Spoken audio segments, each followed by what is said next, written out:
Welcome to the World of Autism podcast. I'm excited to introduce to you my guest, Dr. Adrienne Castrovinci. You will definitely want to tune in today. She is a chiropractic physician from Minnesota. She's been practicing for over 20 years, and we're going to be diving into discussing the common questions that people have about chiropractic for autism. Number one, what do adjustments of the spine actually do for someone on the spectrum? How does it actually help? Is this really safe? How does it work for kids with sensory issues that don't like to be touched? And how can you find a good chiropractor near you that helps with children with autism? These are a few of the topics as well as many more. Please join us as we jump in and discuss this important topic of how chiropractic care can be a great solution for helping kids with autism. Hey, everybody. It is so good to be with you. I'm thrilled to be with Dr. Adrienne Castrovinci. Is that how you pronounce it again? It is. Yes. Great job. Awesome. I'm thrilled because this is an individual that is like a soul sister to me. We're both chiropractors, and she practices in the beautiful state of Minnesota. And I knew I had to have her on this podcast because of what she's doing in her practice and how she's serving families with kids with autism. And so I'm just thrilled that she was willing to take time out of her busy schedule and join us today. So appreciate everyone that is joining us on this podcast. And I'm going to turn some time over to Dr. Adrienne and share with us a little bit about yourself, about your background, and a little bit about your profession and your office. Awesome. Well, hey, thank you so much for the introduction and for the opportunity to speak with you and with all of your podcast followers, I guess, right? Thank you. My name is Adrienne, Dr. Adrienne Castrovinci. I am a practicing chiropractor, and I graduated from chiropractic school over 20 years ago. So Wow. been a long time. Yeah. And I started my practice this winter will be 20 years since I started my own practice. So Amazing. hitting a big milestone in the next 6 months. When I originally started in chiropractic, I was an athletic trainer in college. So I had a very sports-minded background. I was an athlete. That's what led me to chiropractic as a student athlete or a young athlete who had some injuries. So I'm sure you see plenty of those in your practice. For sure. So I had kind of that sports emphasis and I did that more in the beginning of my career. And once I had a child, my oldest daughter is 13, I realized I didn't really know what to do with these kids in chiropractic school. In the program that I had, we had, I think, 2 classes on pediatrics. And so I decided to, kind of being the forever learner that I am, decided to get a certification in pediatrics and really learn the ins and outs of how to deal with kids and work with children, because they're not just little people, right? They're Right. completely different way to adjust them, to communicate with them, to take care of them. And so that was about, a year and a half, almost 2 years. So Nice. I got that certification and really started moving my practice instead of the athlete type of practice more into the family care, wellness care. And I have a number of children that I've seen since they were in the womb. And Wow. now That's they're incredible. 10, 12, 12 years old themselves. So it's been pretty awesome. Love it. And in that journey, there's a number of children who have been on the spectrum that have been a part of the practice and kind of learning along the way. I think I did take a class on that in my pediatric certification, but Mhm. honestly, you really learn how to handle, manage, and understand the population when you're dealing with them on a regular basis and working with them one-on-one.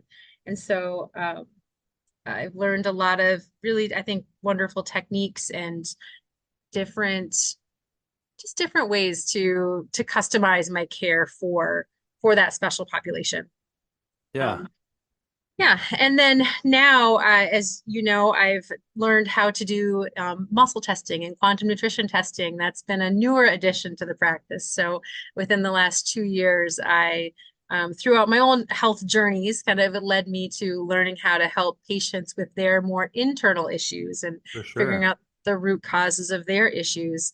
And helping children is just another aspect of that piece. So now it's kind of all come full circle. I'm working on the nervous system, working on the insides of the body as well as all of it. So it's Awesome. very fulfilling and wonderful. So yeah. That's great. I love hearing that. I love the fact that you are dedicated to education and really investing in yourself so that you can provide more resources and tools for the people you serve. And I mean, that's a great example of a great practitioner, someone that's always wanting to better themselves, add new tools, refine that saw, just sharpen that saw. So hats off to you. So good job. Thank you. I like to Yeah, think that I also get bored. So I'm I just like, know. what can I learn next? Totally. I get that 100%.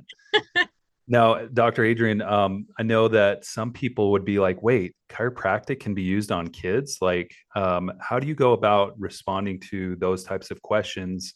Because I know some people have asked me the same thing and they're almost shocked to think that that's even a possibility. They're thinking of some potential like really strong, manipulation or chiropractic adjustment.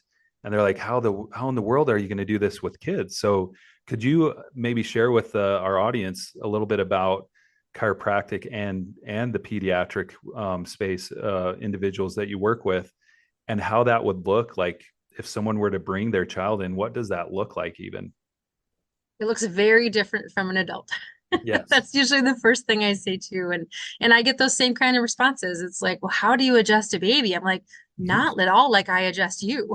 It's Yes. completely different. We don't do any manual thrusting or manipulation, I mean, on children until they're, I'd say at least 7 years old. It was Sure. actually a girl I worked on today, my assistant's daughter, who's 7, who I actually did a manual adjustment on her today, a cervical adjustment.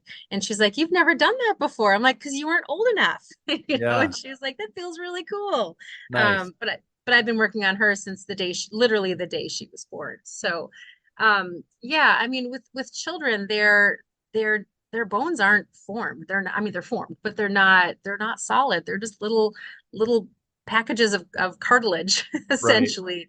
It's fingertip pressure that you use. But if you think about, you know, a baby in utero is in a tiny, tiny little space, and there can be malpositions. There can be, issues that happen with the baby while they're in utero. That when they're born, they're uncomfortable, and their nervous system is just like yours and mine. And if there is some restriction in that nervous system, then it can affect how the baby, the person feels, functions, and all of that. So it's Right. we use fingertip pressure, really gentle touching. A lot of times I can just hold the baby in my arms and gently adjust them. Sometimes they're laying on their mom. Sometimes they're laying on a little pillow that we have in our office. Oftentimes the babies will sleep, especially if they're pretty relaxed or if they're very young. But it's gentle. It's not at all like you and I would like Yes, you and I would be adjusted.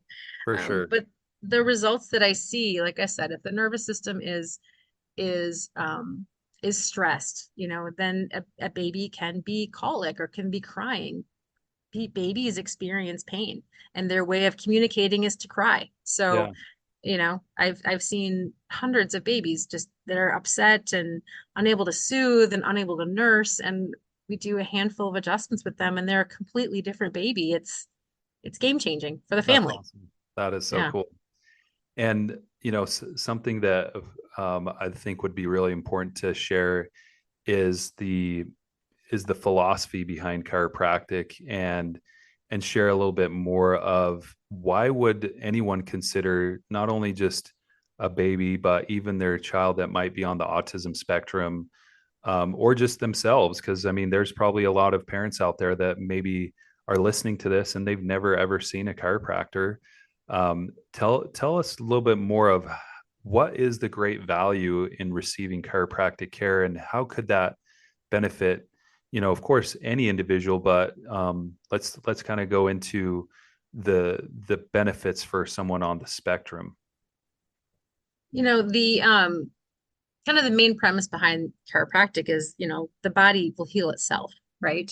Yep. The nervous system is the master controller of all things. So your nervous system is your spine, your spine, excuse me, your brain, your spinal cord, and all the different spinal nerves, and they communicate with every single cell that's in our body. And and they manage all of that too. And so if there is an irritation anywhere along that pathway between the brain and the body, then it can cause the body to not function as well. So with your specific question about people on the spectrum, autism is a neurological damage. I mean, it's a neurological insult, essentially. Yeah. And when that nervous system is injured, helping it with chiropractic is one way to help that nervous system is only going to benefit the child or benefit the person. We're going to help that nervous system to heal in a way that it can. If there's, like I mentioned with the baby example, if a if a baby is uncomfortable, they cry. If a person who is nonverbal or is unable to communicate and say, my neck hurts or my hip hurts, then they oftentimes will display stronger behaviors. They may hit, they may do self-injurious behavior, they may, and I've seen that time and time again with kids who have just unable to communicate, that once we start adjusting them, we start, helping their shoulder feel better, help their neck feel better, their behaviors go down. They are Hmm. much more calm. They are able to sleep better.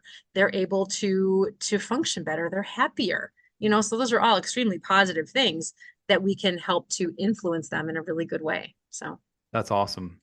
So yeah. yeah, I think the majority of people when they think of chiropractic, they're thinking of back pain, neck pain, maybe whiplash injuries, maybe sports injuries. But you even mentioned how helps with mood and behavior and even sleep. So go into that a little bit more as far as how could this help with that? Like, and maybe you might repeat yourself a little bit, I know, but share a little bit more about how that can even be a positive side effect from this, to where you're seeing those families report back and say, "Wow, my child's sleeping better, and yeah, his mood isn't the same as what it was before. He's not as aggressive." So give us, let's dive a little deeper on that. Yeah, absolutely. In order to sleep and to be calm and relaxed, your body has to feel comfortable, Sure. And so if there is something in the body that is creating a stressor, if it's uncomfortable for the person, they're not going to be able to relax. They're going to be in that fight or flight, kind of that higher tone, more stressed state. And it's hard to be calm and relaxed when you're in an uncomfortable, high stress state. So what we can do is provide, gentle adjustments. We can work on the cranial bones, or kind of the bones of the skull, the bones, kind of the area along the spinal column, very, very gentle techniques to help the person, the baby, the child, just feel overall more comfortable and stimulate that parasympathetic. So the nervous system is made up of two different parts, right? There's the sympathetic, which is your fight or flight, Hmm. kind of running from the tiger. If you're feeling stressed, that sympathetic nervous system picks up. And there's also then the parasympathetic, which is the opposite of that, which is your rest and digest. It's calming, it's bringing your senses kind of down, not in that heightened state. Hmm. Oftentimes, if someone is uncomfortable or someone has, areas along their spine that aren't functioning well, that are uncomfortable, they're going to be in that higher sympathetic stress state. So, with the techniques that we do and with chiropractic care and cranial work, we can stimulate that parasympathetic, help that rest and digest piece to kick back up a little bit so that the person can calm. They can sleep. Yeah. They are no longer in that fight or flight reactive, um, angry state. So that's kind of how that can change. Awesome. As far as like kids on the spectrum, do you find a certain pattern that is more common amongst that group of individuals? Do you see that they're more prone to having this show up in their spine or their nervous system, or they're more prone to having this kind of presentation where this is like something that you can almost like be confident to say, hey, this might be there, and I'm pretty prepared to address that. Is there any patterns that you notice? Um, I wouldn't say necessarily just with the autism spectrum. I would say with kids in general, I always I almost always will see issues at the top of the spine. So C1, which is right underneath the skull Hmm. and right along the cranial bones. And kind of that's where the head is. A lot of tension up there. I see that a lot with children. I see that a lot with kids on the spectrum because they're in that higher tense state generally because their brain is injured, you know? Yeah. So that's usually where I will almost always see issues up top, upper cervicals. Um, other kids I will oftentimes see, especially with the older kids, I will see more upper back, shoulder, because if you think about it, if you're in a stress state, you hike up your shoulders and you're in that more of a how do I want to describe that? Kind of a tense posture. Right. So I'll see more of that tense posture. So working on kind of between the shoulder blades, working on kind of the shoulder blades themselves. I remember one kid specifically um, was had a really hard time sitting, and he was nonverbal, and he just had a really hard time sitting still. He was constantly moving, almost like he had a tic. And it was because his right shoulder blade was completely stuck in that upper tense type position. And Mm. once we calmed that down, he was so much more relaxed. He was so much more comfortable. He was able to kind of sit in his classes and in his program and wasn't as distracting because his body felt better. So to answer your question, I would say that I tend to see more of a tense type posture with children that are on the spectrum and, issues with the upper cervical for all Cool. kids. Yeah, Yeah. no, I agree. I mean, I see a lot of that as well. Um, it's amazing what can be done though, just through those gentle techniques that you're talking about, Yeah. and being able to help reduce some of the stress and tension on that body, and how it does just turn everything into a better situation for everyone. So that is Yes. awesome. Yeah. How did you get interested in wanting to serve individuals on the spectrum?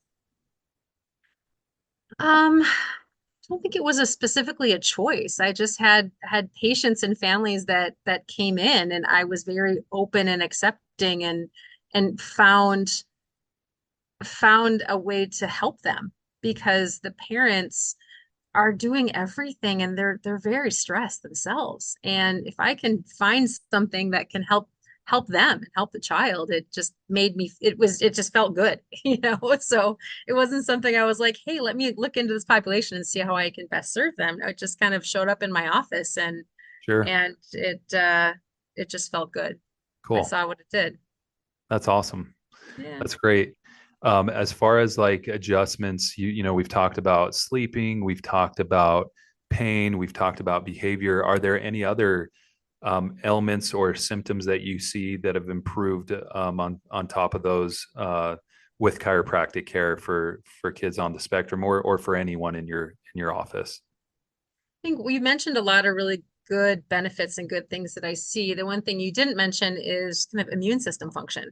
So a lot of these kids have a lot of gut issues because Hmm. of what their body's been through and what they're going through currently. And so chiropractic care and adjustments do help your immune system to function better. When the spine's moving better and working better, then the immune system's working better. So like I mentioned, the upper cervical, if there's a lot of ear infections, which I oftentimes will see in that population as well too, adjusting the upper cervical spine, which is right by the ear, that can influence the drainage of the ears. It can influence kind of how that all works. So hopefully these kids will have less ear infections, less chronic infections because their immune system is doing its job a bit better. Cool. I love it. Yeah. Yeah, that's great. Um, what Share with us some of the, if you have some case studies or maybe even some patients that you can think of that where you've seen significant changes through their experience with chiropractic. Can you share any of those? Yeah, there's one in particular. It was a few years ago. A boy came in and it was very hypotonia, so very low tones. He's kind of the opposite of what I was explaining, kind of that really, really tense person. He almost had low tone, where his muscles were not very responsive. He was nonverbal and he would walk because I think he was 4 or 5 at the time. He walked, but he didn't his posture was not good. he was just very hunched over because his upper back and his spine was really, really tight and locked up. We started adjusting him, and he also had a lot of ear infections. He had a Mm, problem with hearing, mm, part of the reason why he didn't speak.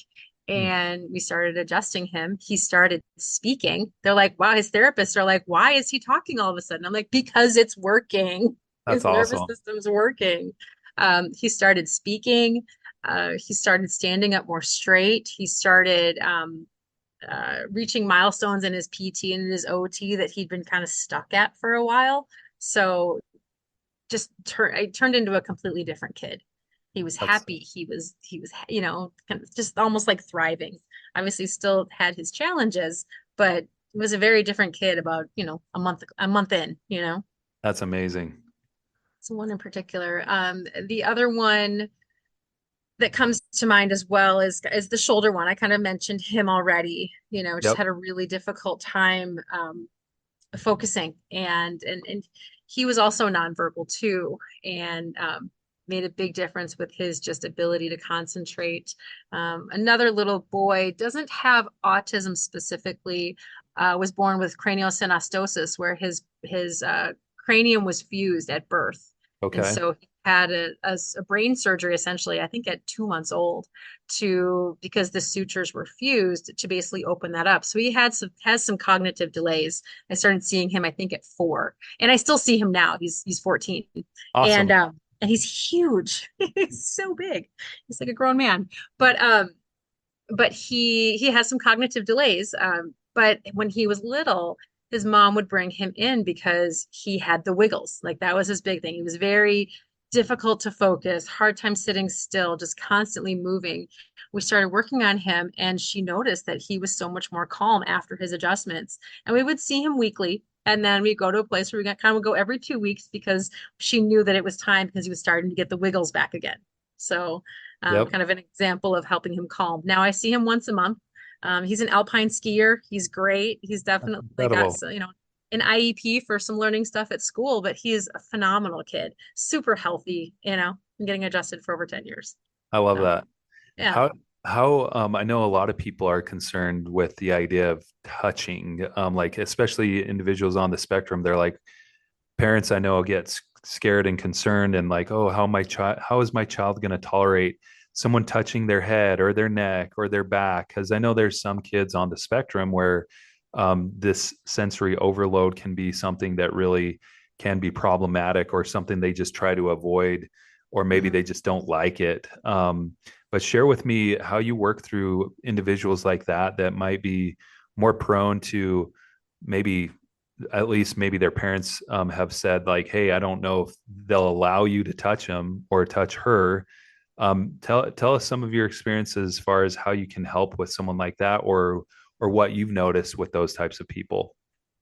Yeah, absolutely. Whenever we have a new patient, we don't necessarily have them come in right away. Yeah, I usually will talk to the parents separately, usually over the phone or Uh-huh. via Zoom, just to kind of have that early interaction to get all of the history information. Because, like you're mentioning, it may be difficult for them to sit still or to be present in an appointment for a while because that is a big stressor for parents. So we would initially want to talk with them first before we actually saw the child. The next visit would essentially be, yes, they would come into the office. And I had one kid in particular that would not get out of the stroller. I think he was 7 at the time as well. And he would, in a double stroller, and he would sit in the stroller. He would not get out. He would not sit on my table. He would not do any of that thing. Hmm. And I just met him where he was at. I would take my hands and just gently touch on him on his back and on his neck, and follow his lead. I'm not going to just jump in and here you go, because you're 100% correct. If he's not comfortable, the last thing I want to do is stress them out.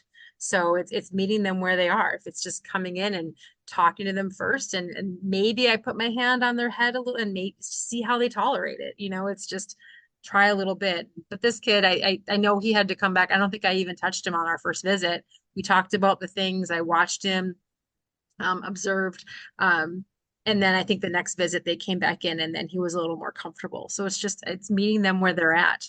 If they want to sit on the floor and they don't want to get on the table, that's okay. I'll sit on the floor with them. If Yeah. they want to sit with mom, of course they can sit with mom. If they want to sit in the stroller and, I do the best I can and I use an activator, which is a small handheld adjusting tool to use.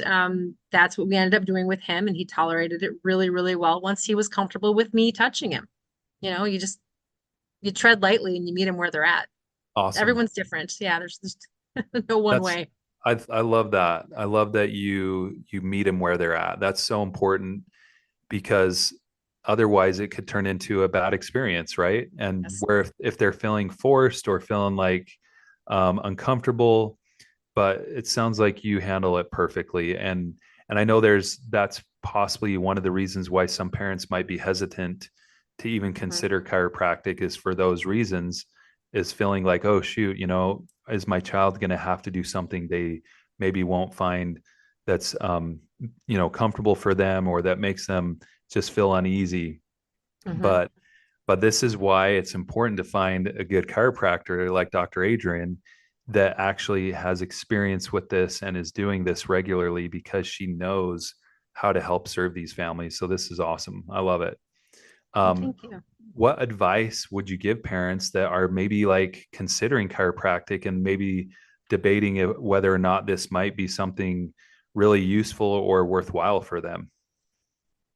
I think one of the best things to do is to just reach out to the clinic that they're looking at and see if they can set up time to talk to the doctor. I think that is, you get the best information when you talk one-on-one with somebody.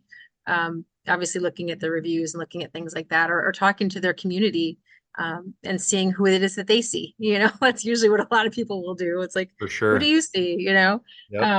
But making the time to kind of connect and talk to the doctor and ask the questions, because most of us love talking about it. Yeah. You know, Yeah. I have a patient calling me, asking me, tell me about this. I'm like, yes, okay, I will, because it makes me excited.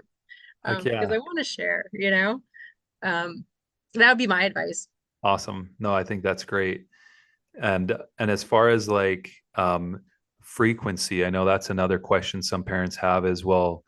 You know, how often would I need to go in? What's going to be beneficial for my child? When can I start to maybe notice, benefits from the chiropractic? Um, I know those are some common questions that I've heard before too. For sure. Obviously every case is different. Yep. Really depending, and that goes back to the how the patient tolerates it. If it's one of those kids that's really hard to touch them, it's going to take a little longer. It's going to take time to get comfortable. But I would say it's really hard to give a number. Okay, it's this many, because that's always very challenging. Because I just have a belief system that I think getting adjusted is like brushing your teeth. I think we all need to have some level of frequency in order to be in a good place. Um, but I tend to notice, I tend to give people, 2 to 3 weeks. And if we're seeing them once or twice in those 2 to 3 week, once or twice a week for those 2 to 3 weeks, I would expect to see some change, something, and Yeah. we monitor that. Okay. We obviously monitor what they're originally see, what I would initially see and how that shifts and changes. And I would say, 5 to 6 visits, you should see some change, you Yep. know? I agree. Yeah, I think that's a very fair amount of time, and it's really not a huge investment of time either when you think about it. Mm-mm. Especially with a lot of these families, their child's been on the spectrum. Maybe they were diagnosed at the age of 3 or 4, Mm-hmm. and maybe they've been dealing with this for quite some time. And it's like, wow, this is one small investment of time that could be really powerful and impactful. 100%. Has there ever been a time where you felt just like, man, this might not be the right fit for this individual, and maybe something else could be better? Um, yes, yeah, I have. And they're Anything that always anything that with comes to mind with that? um well, I think of I'm thinking of the kid in the stroller, I the one that gotcha. wouldn't get out of the stroller. We started out with him and he was pretty easygoing for a while, and then he wasn't. And Mm, he started to increase his behaviors, and it we got some really awesome results with him, and then he was having a harder time just in general. mm, And And I think at that point, he started doing more in-person or in-home therapy and had a PT that would come and do OT with him at home. And Okay. that actually helped him kind of with the things that he was dealing with. So he was someone that we were able to get him to a place, but then we couldn't move beyond that. He needed additional services. Yep. But we definitely helped him he was sleeping better. He was eating better. For sure. He'd gotten to a place and that was perfect for him, you Yep. know? So what I'm hearing is pretty much anyone that's willing, they can be served and served in a positive way where they can and should expect some benefit, but it might not get you all the way to where you want to go with your goals. And Hmm. I see this with, I mean, you can see this with any healthcare practitioner, whether they're on the spectrum or not. It's like, a dentist can only go so far with certain things, right? Hmm. Similar with a primary care physician and an optometrist, right? So I think there's going to be value that as a chiropractor, truthfully, anyone can find benefit from it. Hmm. It just depends on, okay, what is that going to look like? How much benefit is there going to be? And are there other maybe resources that this person might actually find to be beneficial in their case? Absolutely. Yeah, Absolutely. I think that when you look at medicine in general, that's why there's so many different fields, right? exactly. Yeah, I like to use this phrase, and if my podcast listeners have heard me say this, then forgive me because I'll probably keep saying it. But it's, there's that phrase when we were kids, you always heard people say it takes a village to raise a child. And Hmm. I say it takes a village of healthcare practitioners to serve a child on the autism spectrum, you know? Yeah. So there's so many pieces of the puzzle that will be helpful. Like you mentioned, occupational therapy, physical therapy, and other forms of service too. Hmm. We're part of a team. And that's how Exactly. I see it. Whenever I talk with my patients or, thank them for referring somebody over, I'm like, thank you for letting me be part of your team because that's Yes, what it is. totally. You know, I mean, I don't ever have issues if they're seeing it, even if they're seeing another chiropractor. I've got a patient who has been dealing with a lot of dizziness. She's an adult and vertigo, and she's seeing a NUCA chiropractor, Yeah. and that's something she's working with me with nutrition only right now. She's seeing a NUCA chiropractor. I'm not threatened by that in any way, shape, or form. I'm like, good. I'm glad he's helping you, you know? Yes. I love it. I think the attitude that we all should have as practitioners and not competing with one another, but like, how can this patient best be served? Yep. Yeah. You know, The abundant mentality of finding out what's best for this individual. 100%. Yeah. Yeah. No, that's great. I love it. So with chiropractic, the adjustments that you do, the soft touch, the activator, that handheld device, any other techniques that you really find that are beneficial for chiropractic? And you did mention cranial work as well. Yeah. Any other techniques that you find that have been really helpful? No, those are the main ones. I mean, the cranial, I think, is a game changer. Hmm. I'm not a cranial sacral therapist. I've got, five or six different moves, if you will, that I do. Yeah. Um, but it does make a huge difference. And I mean, I'll spend 10 minutes doing cranial. If someone needs more, obviously I refer out to a cranial sacral therapist if they have more substantial issues. But I find that's a huge thing. But I mean, with little babies, I mean, it is literally just fingertip pressure and Yeah. potentially the activator and using motion to help the bones to move a bit better or the body to move and increase the flexibility. So Nice. yeah. That's awesome. Yeah, and what other services do you offer in your office that have also been helpful on top of chiropractic? I know you mentioned gut health and immune system health, and of course, adjustments can help support those things. But are there additional things that you have also incorporated that you feel like, man, the chiropractic plus this has been really a powerful tool for my patients? Well, learning the quantum nutrition testing has been a complete game changer. If you're decreasing the inflammation in the body, decreasing the toxic load in the body, and the body is not as inflamed because you're serving it with healthier foods, you're serving it with, taking certain supplements that are really cleaning from the inside out. Yeah. The adjustments hold better. They don't have just the inflammation, and that's kind of, I keep repeating it, but it's true. I mean, my adult patients that I do have on QNT programs, their adjustments are holding longer. They're sleeping better. Their quality of life is better. It just Mhm. enhances the chiropractic piece. So it's been pretty awesome to see in the last, Right. year and a half. Yeah. Yeah.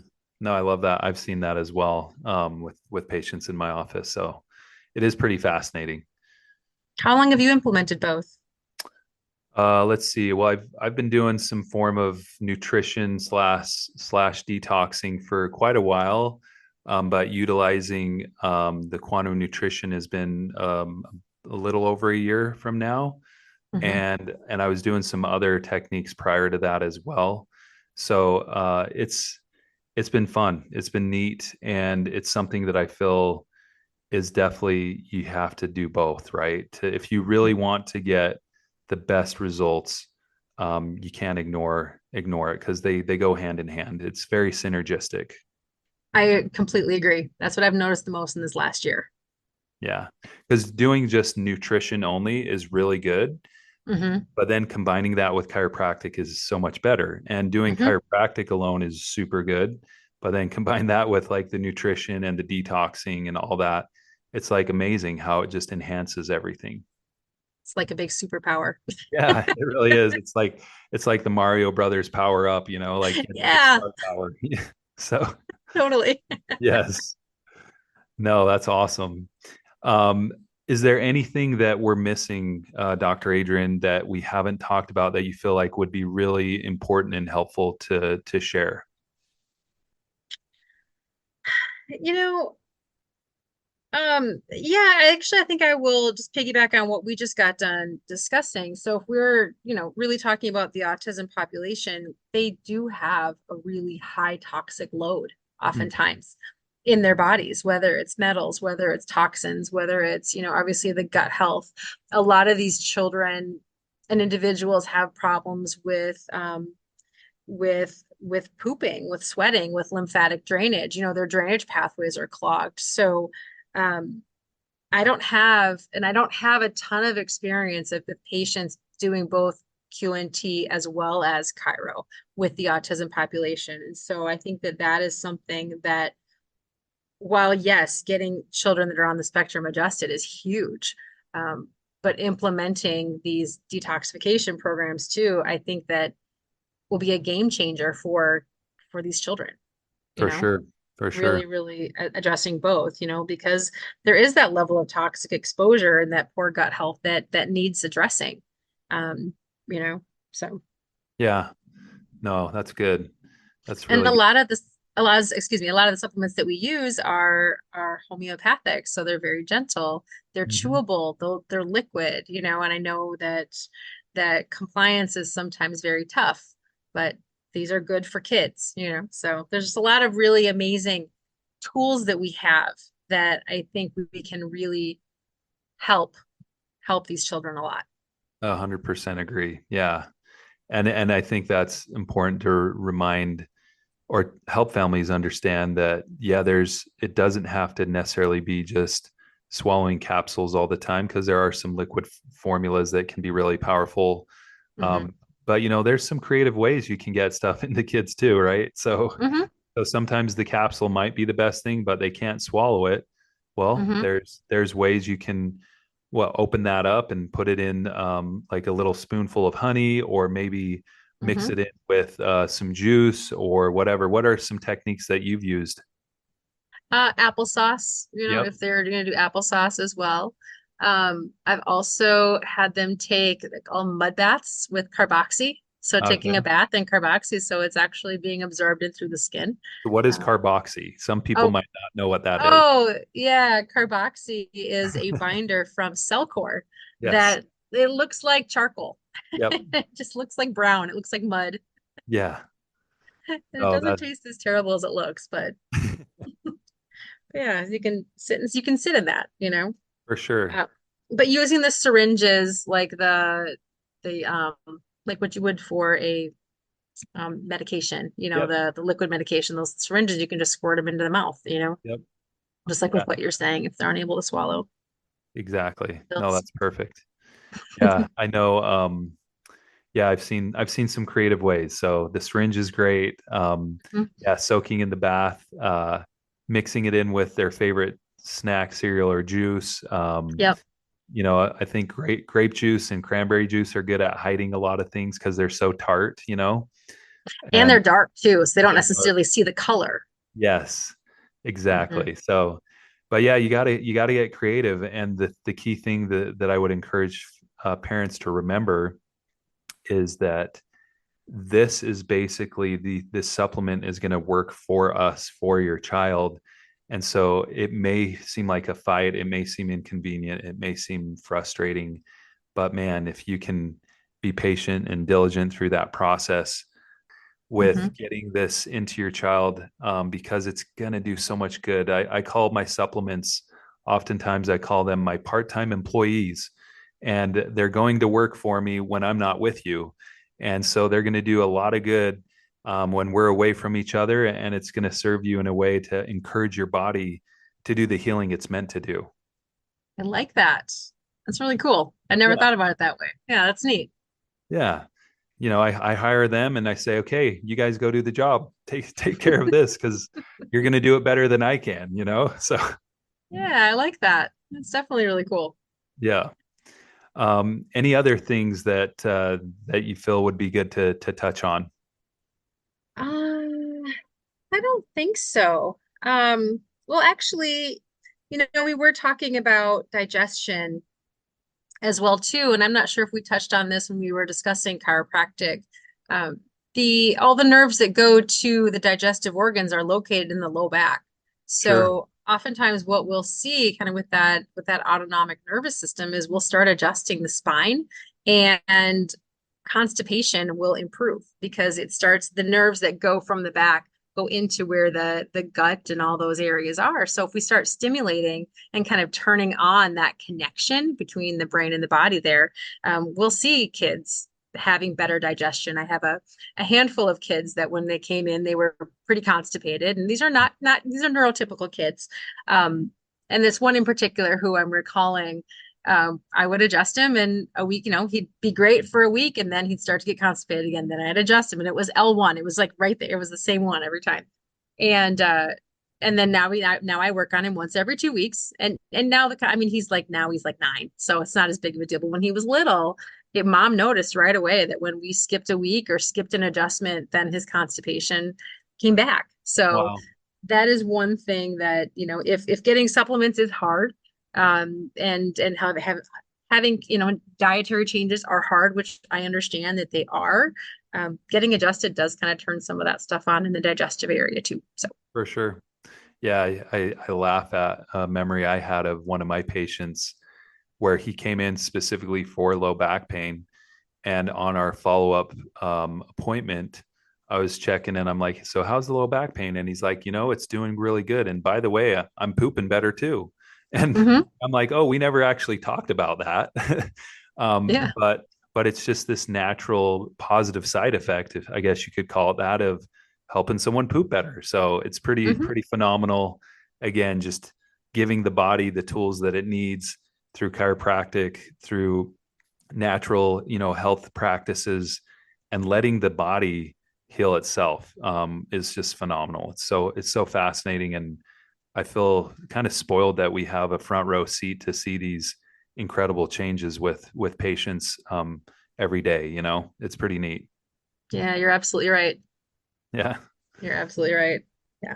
I have a lot of those kinds of stories too with nice. kids. One Yes. kid in particular, I remember mom brought him in. It was a baby, and she's like, yeah, he hasn't gone for a while. He's been super upset, and his belly was distended and just unhappy. And I adjusted him. It was his first visit. I adjusted him, and then I started working with the older brother, who was probably 2 or 3 at the time. And then she had to step out because the baby had a complete blowout, like in my office. It was just a mess. She's like, "I'm so sorry." I'm like, "I'll go work on your kid while you go take care of that." It works quick It sometimes. worked. Yeah, absolutely. Nice. Well, this is great, Dr. Adrienne. What would be any piece of advice you would like everyone to know? Whether just it could be any type of advice, whether it's life advice or maybe something specific around chiropractic and the type of work that you do. You know, I think one thing is just always maintain an open mind. There's a lot of times where we're told things either by our parents or we grow up with certain belief systems or whatnot. But having an open mind, if this particular topic seems a little foreign, do some research, look into it. But always kind of have an open mind because I mean, I've been wrong plenty of times, and I'm okay with proving, showing that, yeah, you know what, I was wrong. I love learning new things. I love seeing, even if we don't have the same opinion on something, I would like to learn why, where unfortunately our society is extremely divisive in some areas right now and very polarizing. And it's being able to have that open mind to be able to listen to what someone else is saying, if you don't always like it. Um, Respect it and maybe we can learn something. Yeah. So Nice. I love that. So thanks. important. It's the key, I think, for a lot of us with our health journey, with growth, with obtaining, the goals that we want. It's hard to get to where you want to go unless you have that open mind and you're willing to learn and listen from others. And yeah, recognize that you don't know everything, and that's okay. And there's times where, you might not know of something that even exists that could be so helpful. So just being willing to listen and learn and hear someone out. So that's great. Yeah, thank you. Yeah. Awesome. Well, this has been a ton of fun. I feel like we have been able to talk about a lot of great things that a lot of families will be able to walk away from this, and my hope is feel confident about considering and pursuing chiropractic as a great resource and tool for them and their families and their children that are on the autism spectrum.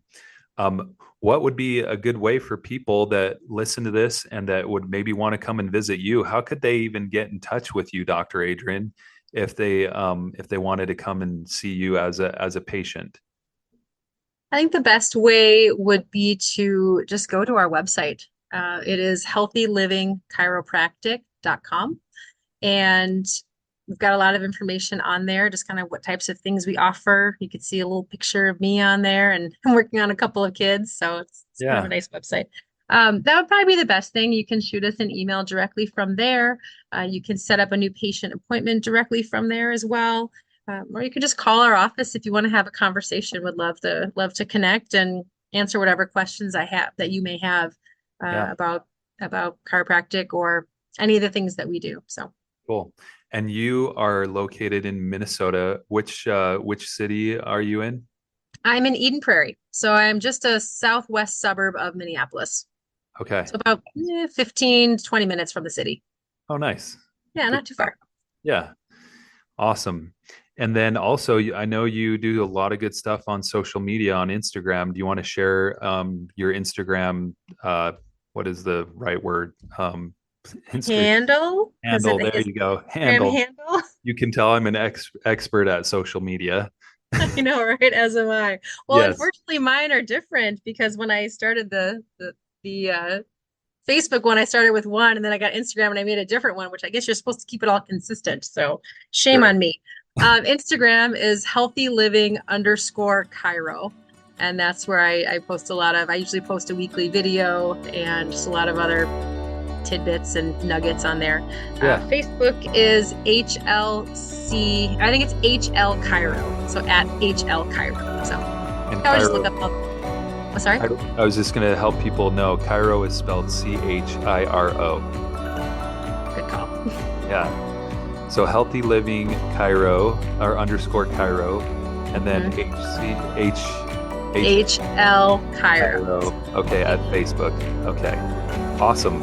yeah, I would definitely encourage the listeners to check her out because she does put a lot of good content out there. She's really good at educating, helps people see the value of the type of work we've been talking about. And it's just a great resource. So I think it's wonderful what you're doing. Thank you. I appreciate it. And I think this is wonderful that you're doing this too and taking the time to educate the families and taking time out of your busy schedule as well too. So I really admire the podcasters out there and for you doing what you do as well too. So thank you. Thank you so much for the invitation today too. Awesome. Well, hey guys, this has been so much fun. Definitely keep in tune. We'll be continuing to release more episodes, providing a lot of value for you and your families so that you can find greater hope, peace of mind, and confidence in serving your children. Autism is not easy, and so we are part of your team and wanting to help you out. So thanks for your time today, and have a wonderful day, and God bless you. Thanks again for listening. If you enjoyed our show, we invite you to share this with someone that you know that could find value in listening to it. Also, please take some time to subscribe to our show so you don't miss any of our future podcast episodes coming up. Again, we are grateful to be able to connect with you. Take care.